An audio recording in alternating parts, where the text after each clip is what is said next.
Assalamualaikum warahmatullahi wabarakatuh.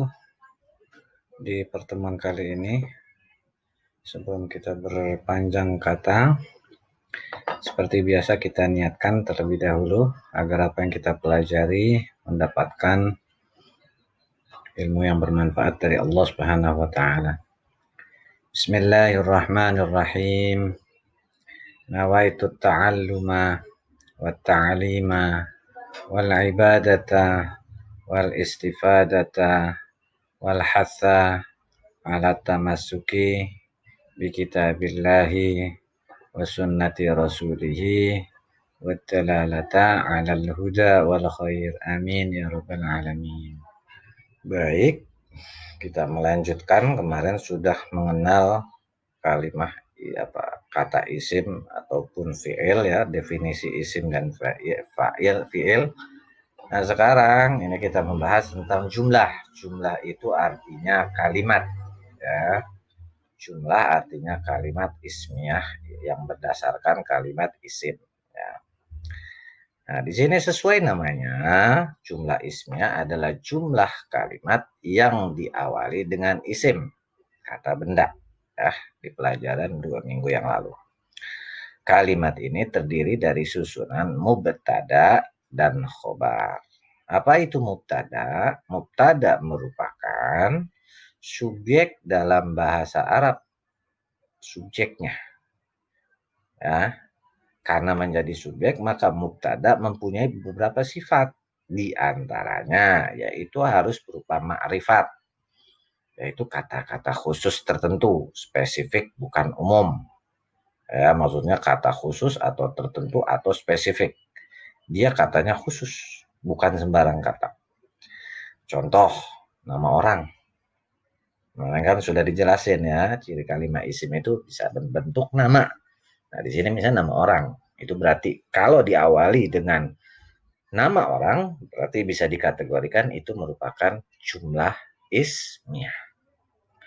Kemasukan huruf alif lam, di depannya ada alif lam, maka itu juga bisa dikategorikan dengan jumlah ismiyah. Kedua, tanda i'rabnya adalah rofa. Maksud i'rab itu adalah tanda di mana harokatnya rofa. Harokat rofa itu berarti apa? Domah ya, tanda rofa itu domah. Sedangkan khobar, tadi mubtada di depan, nah sekarang khobar itu di belakangnya merupakan predikat, yaitu bertugas menjelaskan atau menerangkan keadaan subjeknya, keadaan si mubtada. Khobar bisa berupa kata atau anak kalimat. Sifat khobar, nah, satu, harus nakiroh, kata umum.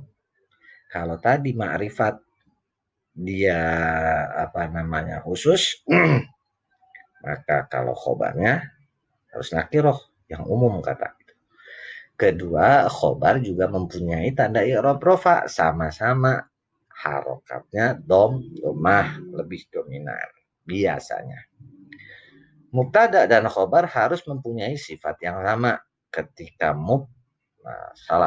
ketika mubtadanya muzakkar, maka khobarnya juga harus muzakkar. Maksudnya kalau mubtadanya subjeknya laki-laki, maka khobarnya juga harus laki-laki. Nanti dijelaskan pada lembar berikutnya. Antara mubtada dan khobar juga harus sama-sama mufrad. Mufrad itu tunggal. Kalau mubtada tunggal, maka khobarnya tunggal. Kalau mubtadanya tasniyah itu maksudnya ada dua, maka khobarnya juga tasniyah. Kalau mubtadanya jamak, maka khobarnya juga harus jamak. Contoh di sini ada tadi Zaidun qaimun. Zaidun qaimun. Ingat baik-baik tadi ya, kalau saya mundur, di sini ada yang pertama nama orang. Zaidun, nama orang. Berarti dia mubtada. Terus kalau di sini harus umum. Qaimun, berdiri. Berarti umum. Nah, ini khobar ya. Bentuknya fiilnya apa? Kalau wazannya fa'ilun, orang yang berdiri. Jadi kalau diartikan Zaidun Zaid imun orang yang berdiri. Maksudnya Zaidun imun artinya Zaid berdiri. Sama-sama isi mufrad. Zaid tunggal, imun juga bertunggal apa tunggal. Kalau dua imani. Kalau banyak imuna. Gitu. Seperti itu. Nah, karena ini imun untuk bentuk tunggal. Dua-duanya laki-laki. Zaidun laki, imun bentuk kata ini laki-laki. Kalau perempuan imatun. Biasa. Kemudian contoh yang kedua, alhamdulillahi rabbil alamin.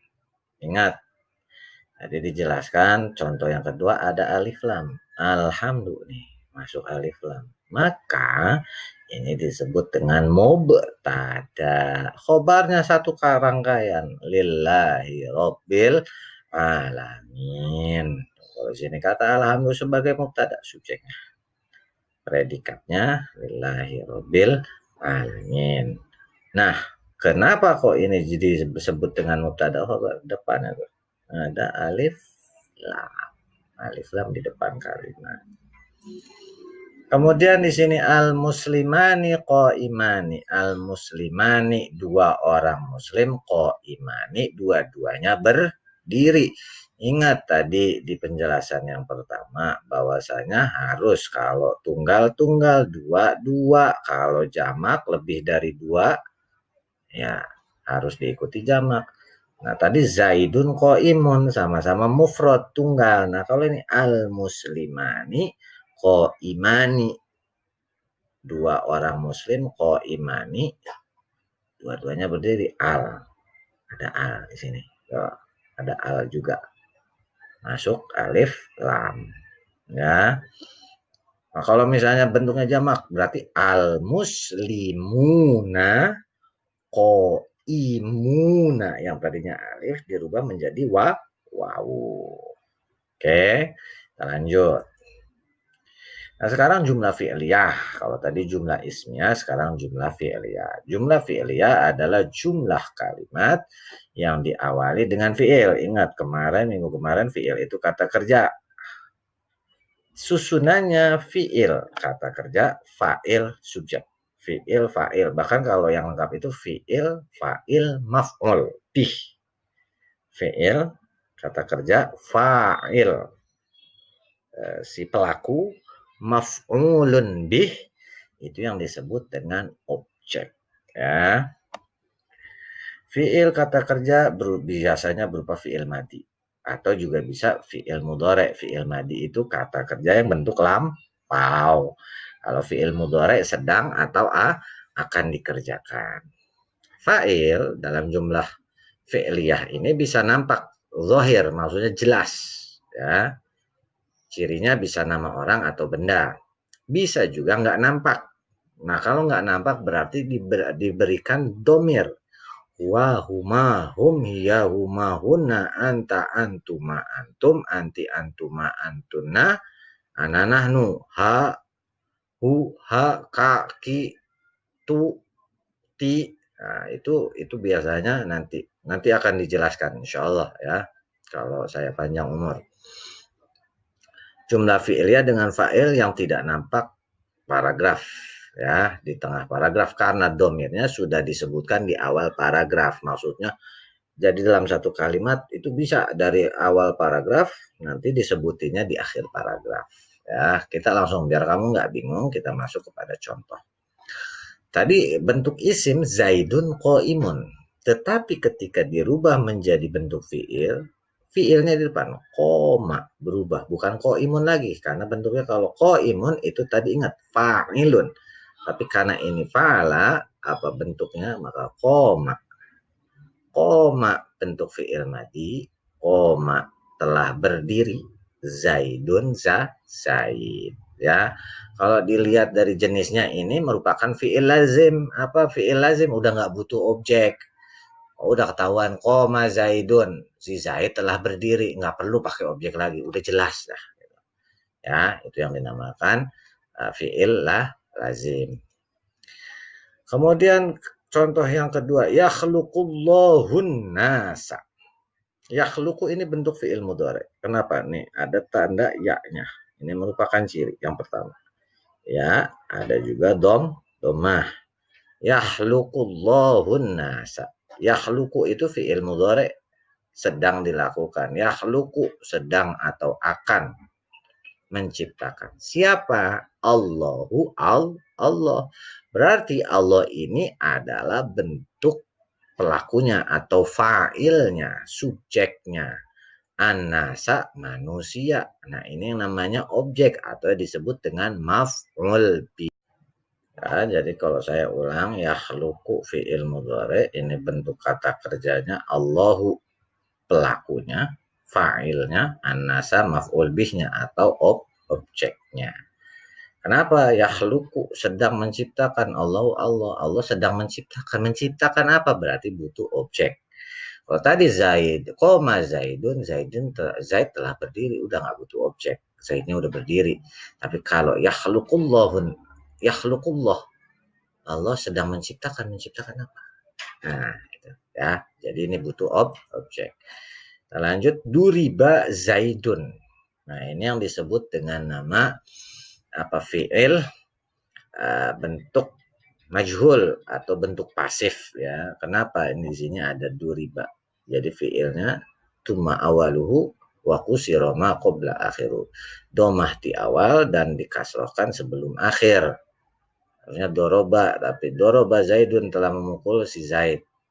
Berarti Zaid telah memukul. Tapi kalau duriba, dipukul, ini bentuknya pasif. Kalau di sini tuh, duriba Zaidun menjadi fi'il majhul, kata kerja yang tidak disebutkan pelakunya atau kata kerja pasif. Maka duriba, dipukul Zaidun si Zaid. Berarti udah jelas ya, yang mukul ini manusia, namanya cuma tidak disebutkan. Atau yuktabu ad-darsu. Yuktabu, ditulis ad-darsu, pelajaran. Ya, namanya pelajar berarti menulis pelajaran. Ya, itu penjelasan tadi berkaitan dengan jumlah ismiyah dan jumlah fi'liyah. Kalau misalnya belum jelas, ini kalian coba tonton ulang lagi ya.